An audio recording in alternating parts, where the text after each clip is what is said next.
60 साल से ऊपर के पीताम्बर सेठ सतीश नगर गांव में एक छोटे से स्कूल में शिक्षक थे। उनकी 2 बेटियां थीं, आस्था और शारदा।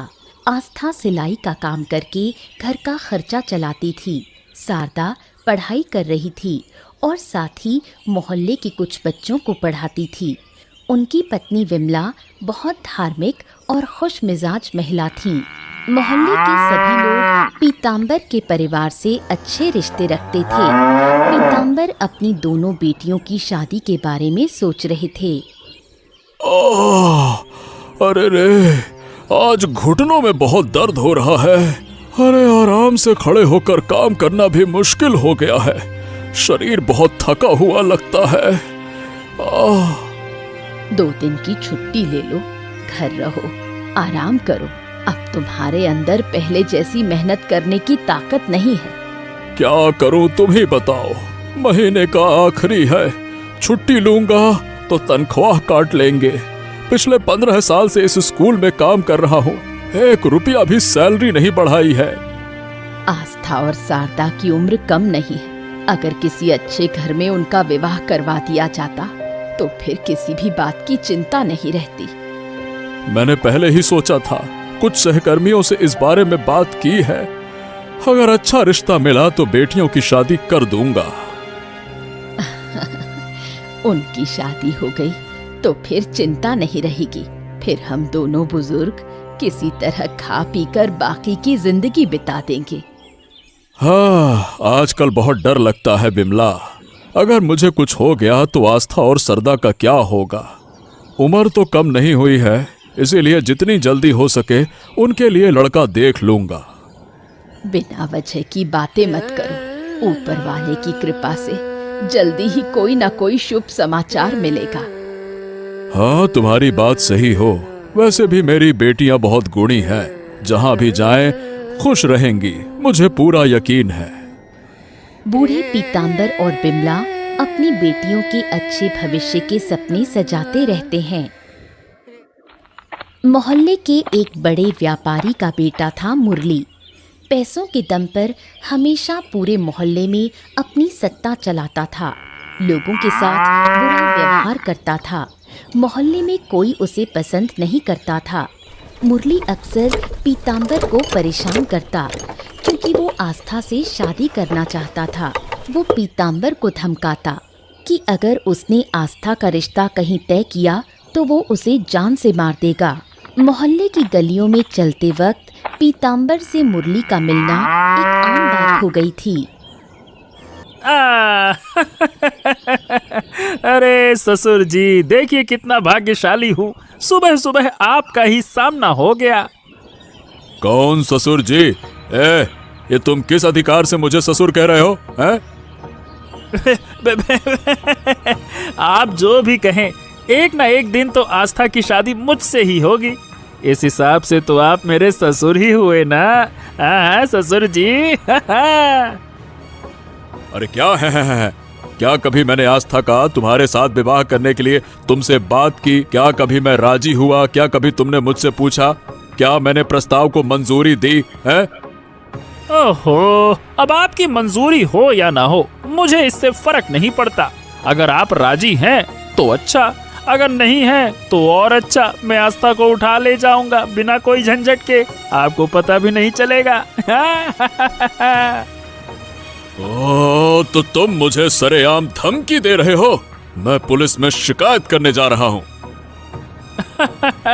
मुझे पुलिस का डर दिखा रहे हो?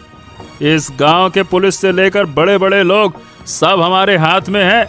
आपकी शिकायत का कोई फायदा नहीं होगा। खैर, आप ससुर जी हैं, आप चाहें तो कर लीजिए, कोई दिक्कत नहीं है। अच्छा, अगर तुम्हारे पास ताकत है और तुम मुझे मारना चाहते हो तो मार सकते हो, लेकिन मैं किसी भी हाल में तुम्हारे जैसे आदमी से अपनी बेटी की शादी कभी नहीं करूंगा। ये बात है। वैसे आप गलत कर रहे हैं पीताम्बर बाबू। शादी तो मैं आस्था से ही करूंगा। इसके लिए मुझे जो करना पड़े मैं सब कुछ करूंगा। हाँ तो ठीक है, मैं भी देखता हूँ कि मेरे जिंदा रहते हुए तुम कैसे मेरी बेटी का नुकसान करते हो। ठीक है, तो दिन गिनना शुरू कर दीजिए। आज पहला दिन, कल दूसरा दिन। तुम्हारा वक्त खत्म हो चुका है ससुर जी। आज के व्यवहार का मोल तो तुम्हें चुकता करना पड़ेगा। मुरली हर बार की तरह पीताम्बर को धमकी देकर चला जाता है, लेकिन पीताम्बर इन बातों का इतना आदी हो चुका था कि वो उसकी बातों की परवाह नहीं करता। आस्था और शारदा दोनों बहनें थीं, लेकिन एक दूसरे से पूरी तरह अलग थीं। आस्था जितनी सरल और डरपोक थी, शारदा उतनी ही चतुर और साहसी थी। शारदा हमेशा आस्था को हर मुश्किल से बचाती थी और दोनों के बीच दोस्ती जैसा रिश्ता था। मुरली की पीताम्बर को धमकाने की बात जब शारदा ने सुनी तो वो गुस्से से आग बबूला हो गई। जानती है दीदी, आज फिर मुरली बाबू ने रास्ते में बाबू को धमकी दी। बाबू माँ को बता रहे थे। वो क्यों मेरे पीछे पड़ा है ये समझ नहीं आता। मुझे बहुत डर लगता है। क्या कर बैठे? तू इतना डर क्यों जाती है? हंसी की बात है, वो कुछ नहीं कर सकता। उसके पापा की ताकत है, इसलिए वो सोचता है कि सबको कंट्रोल कर सकता है। तू मुरली को नहीं जानती शारदा, वो बहुत खराब लड़का है। वो कुछ भी कर सकता है और उनके पास इतनी ताकत है कि कोई कुछ भी नहीं कह सकता। तू डरपोक है। अगर मैं होती तो उस मुरली को जाकर सबक सिखा देती। बोलना जितना आसान है, करना उतना आसान नहीं। कब वो मेरा पीछा छोड़ देगा कोई नहीं जानता। मेरी वजह से बाबू और माँ भी परेशान होते हैं। तू देख, एक दिन मैं मुरली को ऐसा सबक सिखाऊंगी कि वो फिर कभी किसी का नुकसान करने के बारे में सोच भी नहीं पाएगा। बस बस, अब ज्यादा मत बक। अब हमें बहुत सतर्क रहना होगा। मुरली जैसे परेशान करने लगा है, अब तो घर से बाहर निकलना भी मुश्किल हो जाएगा। तू क्यों घर से बाहर नहीं निकलेगी? इस दुनिया में साहस से जीना पड़ता है दीदी, डर के नहीं रह सकते। आत्मविश्वासी बन। हो गया, अब मुझे उपदेश मत दे। अब हंसी आ रही है ना? एक दिन तू खुद मुझ पर गर्व करेगी।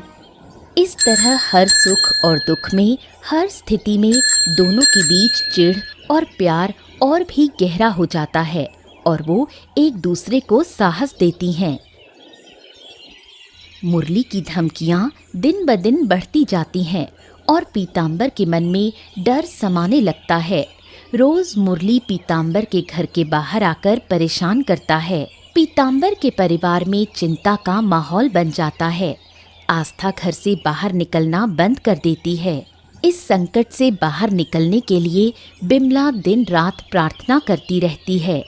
एक रात बिमला को स्वप्न में दिखाई देता है कि वो और पीताम्बर बनारस जाकर पूजा कर रहे हैं और उनके सभी संकट दूर हो गए हैं।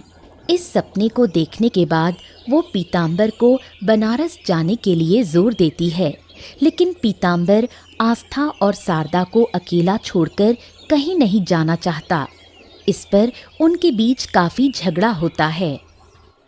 अरे क्यों बार बार जिद करती हो तुम? बताओ। मैंने कहा है ना कि इस संकट के समय में मैं आस्था और सरदा को छोड़कर कहीं नहीं जाऊंगा। तुम खुद देख रही हो हमारे चारों ओर कितनी मुश्किलें हैं। इस संकट से बचने के लिए ही मैं तुम्हें बनारस जाने के लिए कह रही हूँ। वहाँ जाकर एक बार पूजा कर लेने से हमारे सारे संकट धीरे धीरे खत्म हो जाएंगे। मैंने ये सपने में देखा है। ए बिमला, मैं तुम्हें पता नहीं क्यों समझा नहीं पा रहा। देखो, जो हम सपनों में देखते हैं वो हमेशा सच नहीं होता। ऐसा कुछ भी नहीं है।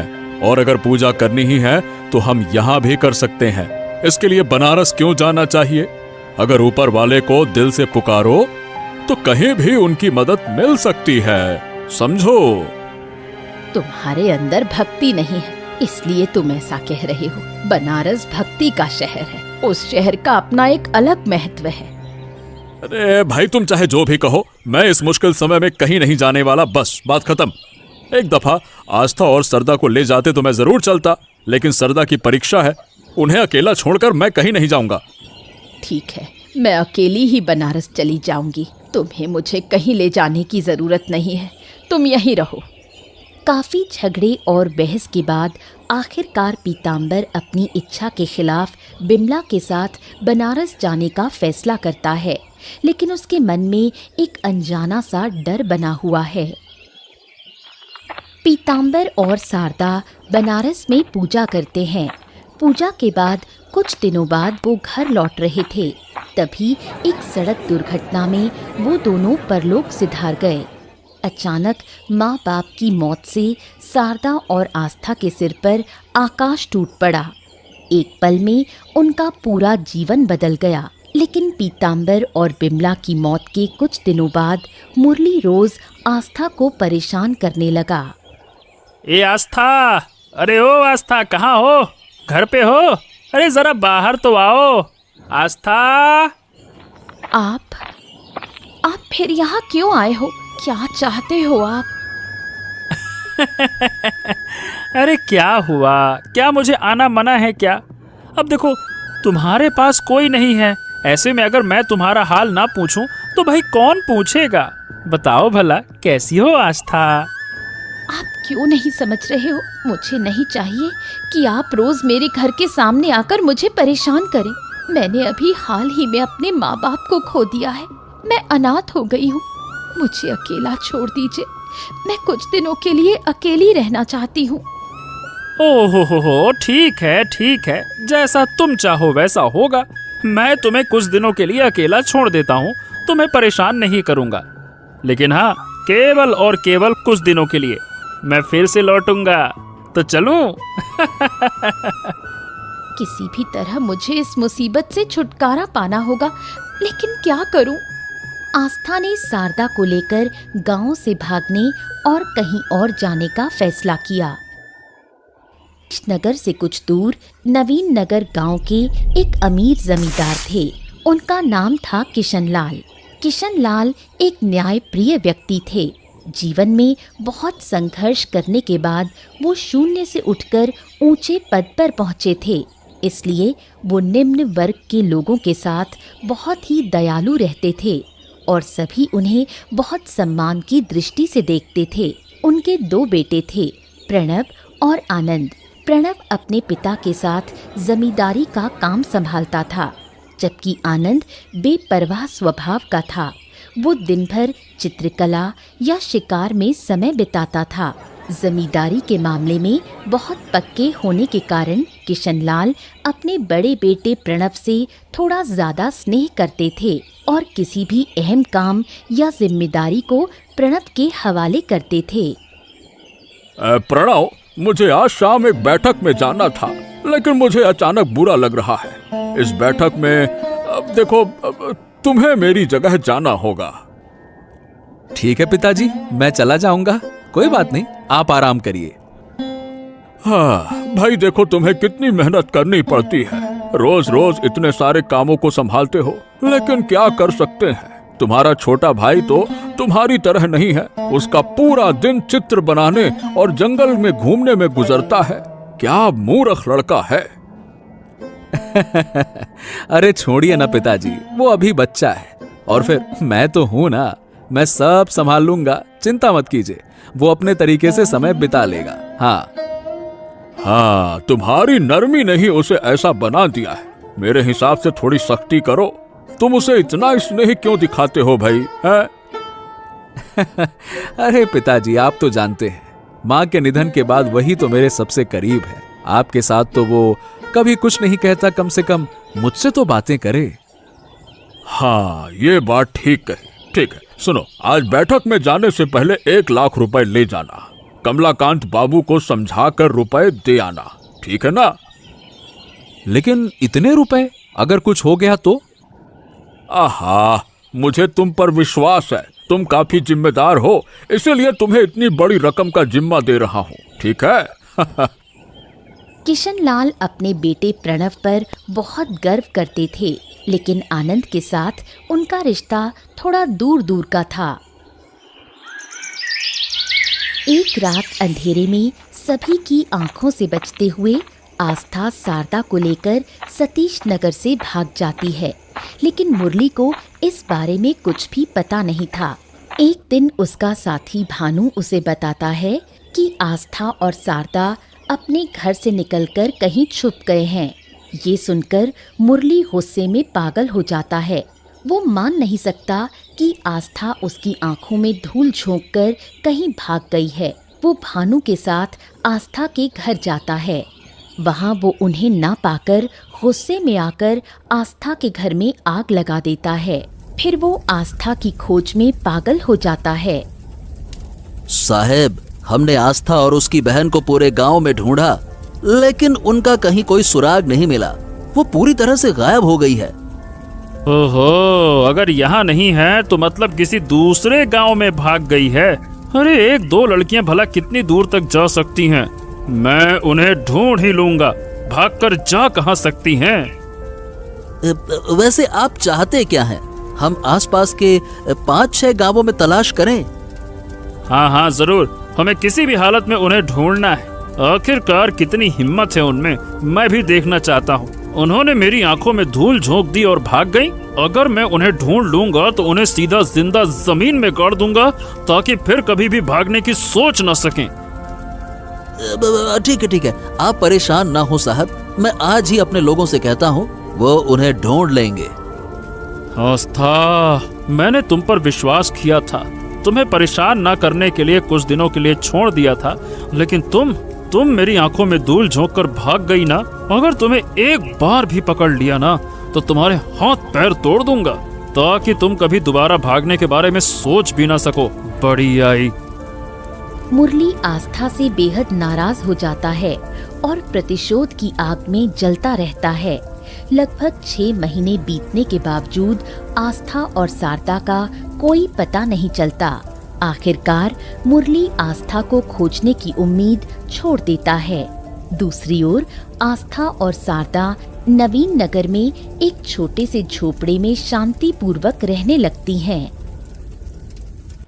आस्था और शारदा अपना नाम और पहचान छिपाकर नवीन नगर में कुछ लोगों के घर में काम करके अपनी आजीविका चला रही थीं। उनके दिन अच्छे चल रहे थे, लेकिन एक दिन उन्हें खबर मिलती है कि मुरली का दल उन्हें ढूंढ रहा है। ये सुनकर दोनों बहुत घबराती हैं और आने वाले दिनों को लेकर चिंतित हो जाती हैं। क्या हुआ दीदी? तू कुछ नहीं बोल रही है। अंदर ही अंदर क्या सोच रही है? मुझे बताओ क्या हुआ? और क्या होगा, इतना दूर भागकर आ गई हूँ, फिर भी राहत नहीं है। मुरली ने चारों ओर अपने लोग लगा रखे हैं। किसी भी समय उसके लोग आकर मुझे ढूंढ लेंगे। इतनी दूर अजनबी गांव में आकर एक गहरे जंगल में आश्रय लिया है। यहाँ वो लोग कैसे आएंगे? वैसे मुरली पर भरोसा नहीं किया जा सकता। वो कहीं से भी हमें ढूंढ सकता है। अगर वो मुझे ढूंढ लेता है तो मैं अपना बचाव नहीं कर पाऊंगी। वो मुझे पकड़कर मार डालेगा। दीदी, हमें ठंडे दिमाग से कोई उपाय सोचना चाहिए। घबराने से किसी समस्या का हल नहीं निकलता। तू शांत हो जा। मुरली एक शैतान आदमी है। उसके जैसा निर्दयी और बेरहम आदमी पूरे मोहल्ले में दूसरा नहीं मिलेगा। अगर मुझे कुछ हो गया तो तेरा क्या होगा? मैंने पहले ही माँ बाप को खो दिया। अब दीदी, तू दिमाग ठंडा कर। मैं तेरे साथ हूँ। तू क्यों इतनी चिंता कर रही है? और फिर वो हमारे पीछे हैं, लेकिन हमें वो अभी तक ढूंढ नहीं पाए हैं। अब तक जो हम सुख से जी रहे थे, अब वो खत्म हो जाएगा। अब हर दिन डर रहेगा कि कब वो हमें पकड़ लेगा। अगर हम पकड़ में आ गए तो हम दोनों एक साथ पकड़े जाएंगे। जो होगा हम मिलकर सहन करेंगे। तू ये सोचकर अपना दिमाग खराब मत कर। तू जितनी आसानी से ये सब बोल रही है, उतना आसान नहीं है शारदा। शारदा आस्था को सांत्वना देने की कोशिश करती है, लेकिन आस्था के मन में जो भय समा चुका है उसे वो निकाल नहीं पा रही। आनंद जंगल से शिकार करके घर लौटता है और वहीं किशनलाल भी मौजूद था। किशनलाल को देखकर आनंद डर जाता है। किशनलाल हमेशा की तरह आनंद पर चिल्लाता है और आनंद दुखी होकर अपने कमरे में चला जाता है। आनंद किशनलाल के व्यवहार से बहुत दुखी होता है, लेकिन प्रणव उसे सांत्वना देता है। ओहो, जानता है ना तू, बाबा को तेरा देर से घर लौटना पसंद नहीं है, फिर क्यों रोज इतनी देर से लौटता है? जंगल में अकेले घूमने जाना बिल्कुल ठीक नहीं है। पता भला ठीक है क्या? हाँ हाँ ठीक है, मैं समझ गया। हाँ, ज्ञान देने का काम तो बाबा ने अभी कर दिया, अब तू फिर से ज्ञान मत दे, मुझे अकेला छोड़ दे कुछ देर के लिए। वाह वाह वाह वाह, मैंने तुझे सांत्वना देने के लिए कहा था और तू मुझे ही बाहर कर रहा है। ए भाई, मैं वही हूँ जो तेरे बारे में दिल से सोचता हूँ और तू मुझे हमेशा दूर ही कर देता है, हैं? अब मेरी क्या गलती है दादा, बताओ। मैं जमींदारी नहीं चला सकता, ये मैंने पहले ही बहुत समय पहले बता दिया था। मैं पेंटिंग बनाना पसंद करता हूँ, मैं एक प्रसिद्ध चित्रकार बनना चाहता हूँ, लेकिन बाबा को यही गुस्सा है कि मैं जमींदारी नहीं संभालता। अब क्या कहूँ मैं? ओह, बेवजह बाबा को गलत समझ रहा है। देख, बाबा तेरा भला ही चाहते हैं, वो कभी तेरा बुरा नहीं चाहते, वो हमेशा तेरे बारे में सोचते हैं, इसीलिए वो तुझे हमेशा डांटते रहते हैं।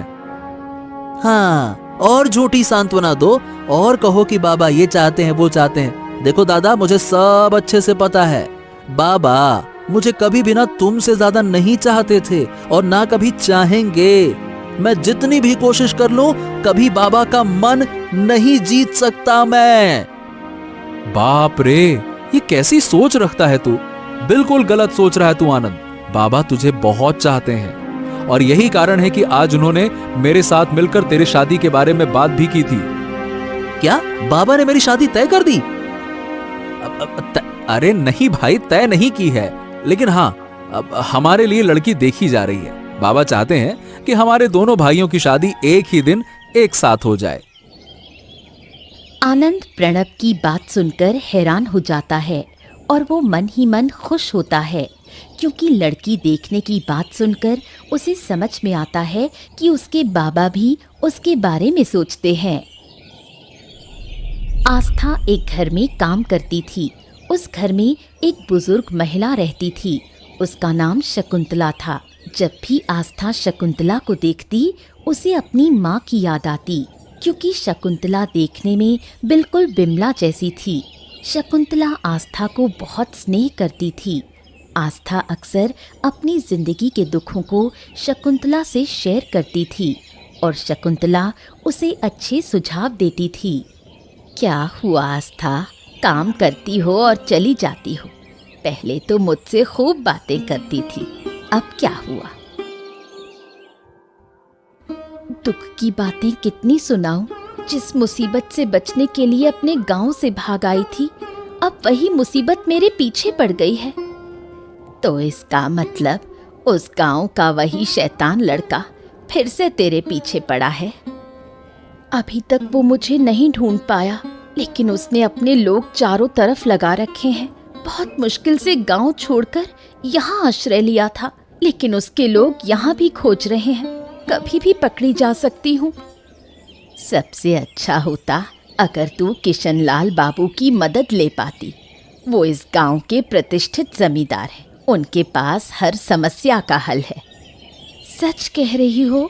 मुझे उनका पता दीजिए। शकुंतला आस्था को किशनलाल के घर का पता देती है और आस्था मुरली से बचने के लिए किशनलाल से मदद लेने का फैसला करती है। चारों ओर किशनलाल की प्रशंसा सुनने के बाद आस्था को बहुत उम्मीद और विश्वास के साथ किशनलाल के घर जाने की हिम्मत आती है। लेकिन जैसे ही वो वहाँ पहुँचती है, प्रणव उसे देखता है। आस्था को फटे कपड़ों में देखकर पहले तो पहरेदार उसे भिखारी समझता है, लेकिन बाद में प्रणव उसे अंदर आने की अनुमति देता है। आप कौन हैं और किसे ढूंढ रहे हैं? मेरा नाम आस्था है, मैं किशनलाल बाबू से मिलने आई हूँ। मैं बहुत बड़ी परेशानी में हूँ और सब लोग कहते हैं कि अगर कोई मदद कर सकता है तो वो सिर्फ किशनलाल बाबू ही हैं।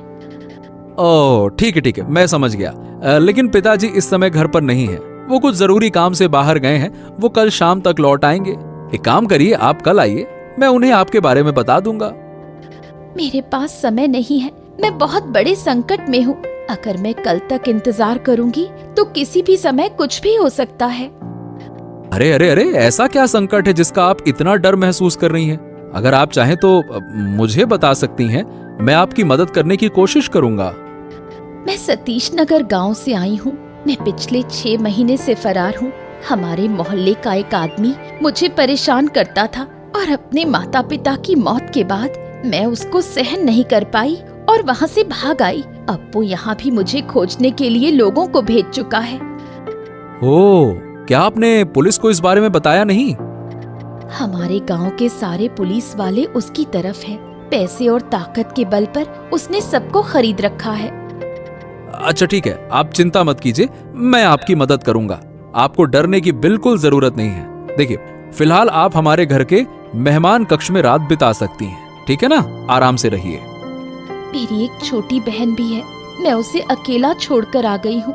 उसे जंगल में अकेला छोड़कर मैं यहाँ नहीं रह सकती। मुझे वहाँ जाना होगा। हाँ तो ठीक है, उन्हें भी यहाँ ले आइए। पहरेदार हैं। आज रात यहाँ रहना आपके लिए सुरक्षित होगा। आराम से रहिए। प्रणव की बातों के अनुसार आस्था अपनी बहन शारदा को किशन लाल के घर लेकर आती है और उसी रात वहाँ आश्रय लेने की योजना बनाती है।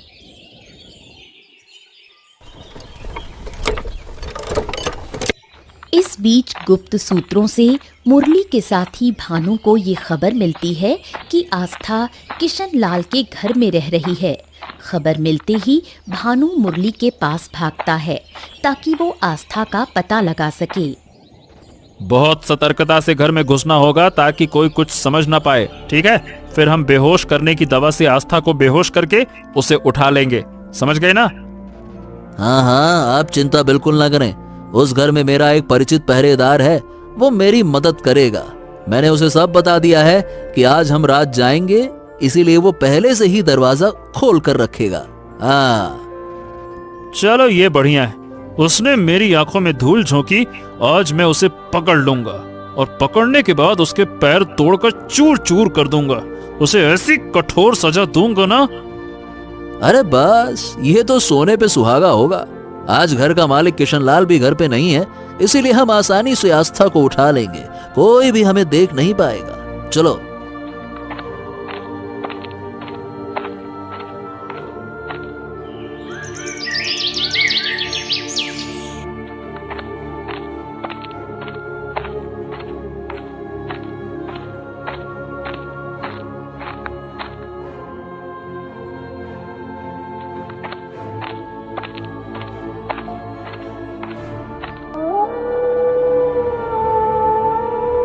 हाँ, आखिरकार 6 महीने की खोज के बाद हमने आस्था को ढूंढ ही लिया।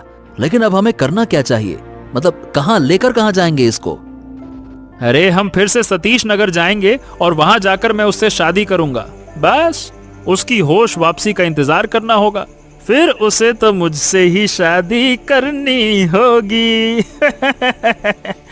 और अगर वो शादी नहीं करती ना, मैं उसे मार डालूंगा। ये सही है। मैं सतीश नगर जाकर आपकी शादी की तैयारियां कर दूंगा। सब कुछ एकदम धूमधाम से होगा, मजेदार, जैसा बाकी सबकी शादी होती है।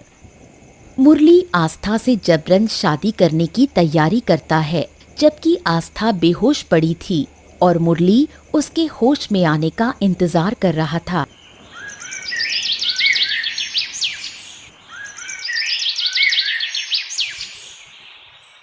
सुबह होते ही शारदा की आंख खुलती है तो वो देखती है कि आस्था उसके पास नहीं है। वो बहुत ढूंढती है लेकिन आस्था नहीं मिलती। वो चिंतित होकर प्रणव के पास जाती है और उसे आस्था के लापता होने की बात बताती है। प्रणव और शारदा मिलकर पूरे घर में आस्था को ढूंढते हैं लेकिन वो नहीं मिलती। फिर एक विश्वसनीय पहरेदार से प्रणव को पता चलता है कि रात के अंधेरे में 2 अपरिचित लोग आस्था को उठा कर ले गए। प्रणव बाबू, दीदी का कुछ पता चला? हमारे पहरेदार ने बताया कि रात के अंधेरे में 2 लोग आस्था को उठाकर लेकर गए, लेकिन समझ नहीं आ रहा कि वो कौन थे। प्रणव की बात सुनकर शारदा को ये समझने में देर नहीं लगती कि वो मुरली और उसके साथी थे। मुरली के अलावा और कोई नहीं हो सकता।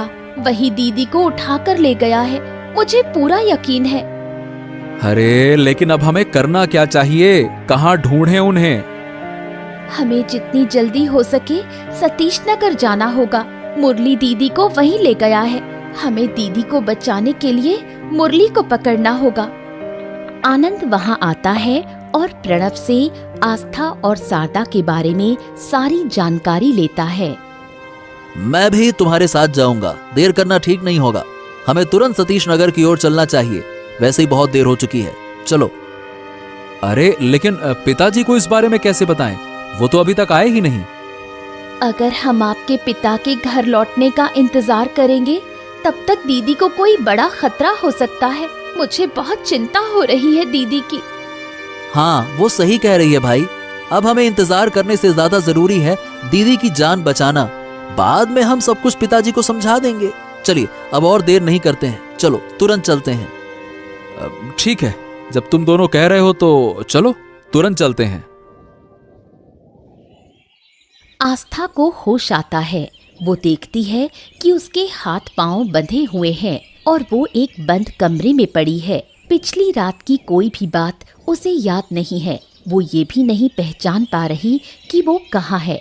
उसकी आंखों के सामने माला, सिंदूर और शादी के लिए जरूरी सारी चीजें सजी हुई हैं। वो कुछ समझ पाती इससे पहले ही मुरली भानु को साथ लेकर उसके सामने आ खड़ा होता है। मुरली को देखते ही आस्था का खून जैसे जम जाता है। उसे समझ में आ जाता है कि वो पकड़ में आ गई है। कैसी हो आस्था? कितने दिनों के बाद तुम्हारा चेहरा देख रहा हूँ। हाय हाय हाय हाय हाय, मुरझा गया है ये चेहरा। अब मेरे पास रहोगी तो ठीक हो जाएगा। बहुत भाग रही थी ना इन दिनों?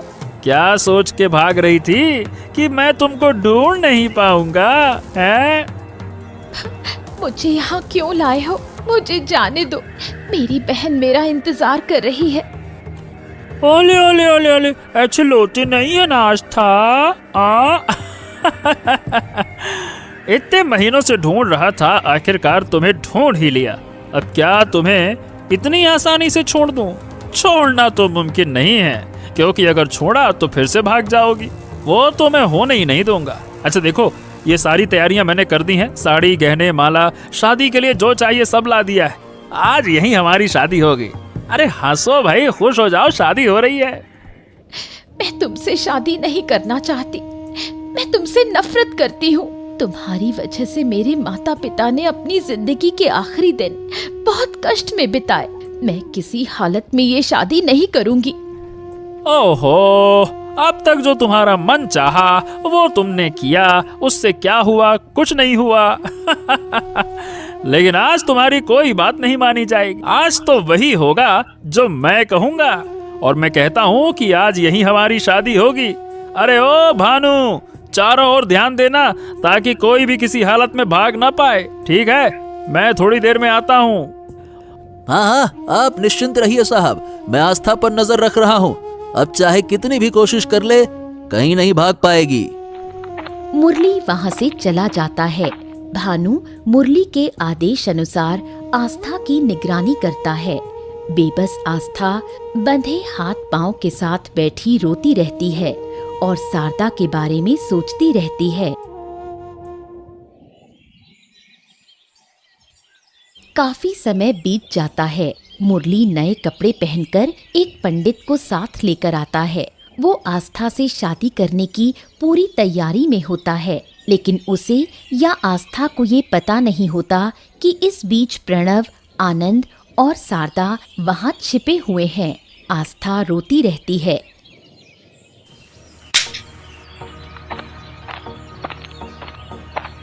तुम लोग यहाँ कैसे आए? तुम्हें यहाँ आने किसने दिया? जिस तरह तुम रात के अंधेरे में हमारे घर घुसकर एक सोती हुई लड़की को उठा ले आए ना, उसी तरह हम भी तुम्हारे छिपी हुई जगह में घुस आए। क्या सोचा था मुरली? दीदी को उठा ले जाओगे और हम चुपचाप बैठे रहेंगे? जब मुझे पता चला कि दीदी गायब है, मैं उसी वक्त समझ गई थी कि ये तुम्हारा ही काम है। किसी की मर्जी के खिलाफ उसे जबरदस्ती शादी के लिए मजबूर करना ये एक अपराध है। और ये बात तुम्हें किसी ने बताई नहीं क्या मुरली? चलो अब पुलिस स्टेशन चलकर जवाब देना। अरे चलो।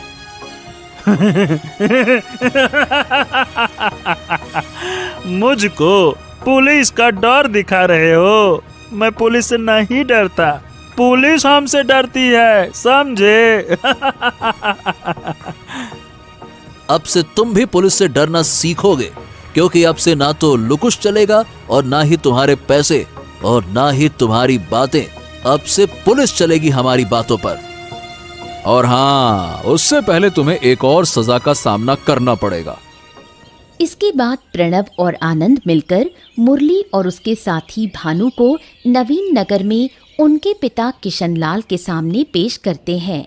किशनलाल उन्हें सख्त सजा देने का वादा करता है, लेकिन तभी सजा के डर से बचने के लिए भानु मुरली के खिलाफ गवाही देता है और कहता है कि पीतांबर और विमला की मौत कोई हादसा नहीं थी, बल्कि मुरली ने ही उन्हें मारने की योजना बनाई थी। गवाही देने के कारण भानु की सजा कुछ कम कर दी जाती है और मुरली को उम्र भर के लिए दोनों गांवों से निकाल दिया जाता है।